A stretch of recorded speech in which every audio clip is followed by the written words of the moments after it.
Hi everybody, Ian Bremmer here, and big elections in New York City, where Zohran Mamdani is almost certainly going to win as mayor, self-pronounced Democratic Socialist.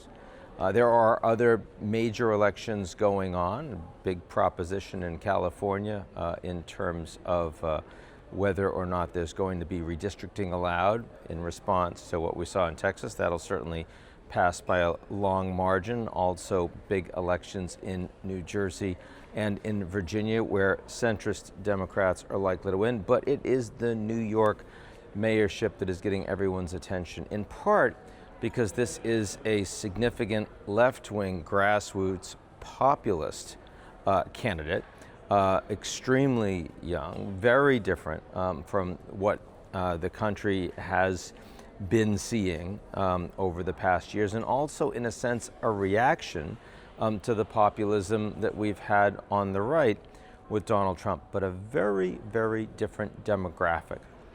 Donald Trump appealing to a lot of primarily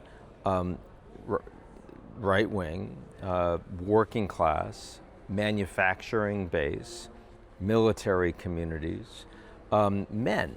And these men, many of whom don't have advanced degrees, have felt that the globalization and globalist policies in the United States have not served them, that the endless forever wars that have been fought on their backs have not served them, that the illegal immigration certainly has not served them. And Trump has promised to make America great again for them. Very, very different with what we see from Mamdani. Here it is an urban, primarily advanced education, women, and professional. This is white collar, people who are concerned that they're not going to have the opportunities that they had been promised, that their parents have had, and particularly their kids aren't going to have those opportunities. Some of that is AI displacement. Some of that are big corporations that are not hiring, and a lot of them are letting people go the way that those were the jobs that you kind of thought you were going to get. And I absolutely expect that going forward, we're going to have a wave of left-wing populism that comes from a very, very different place than the right-wing populism that has supported Trump.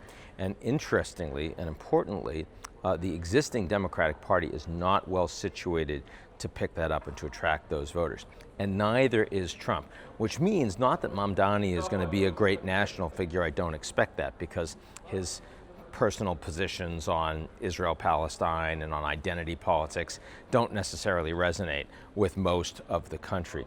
But his economic policies absolutely do. And I think that the candidates that show themselves as most capable of speaking to that level of discomfort, of disruption, and putting policies forward, whether or not they're going to be successful, but making the promises, and campaigns are all about making promises, those are candidates that are likely to succeed in 2026 and 2028. So an important moment, perhaps a bellwether for things to come.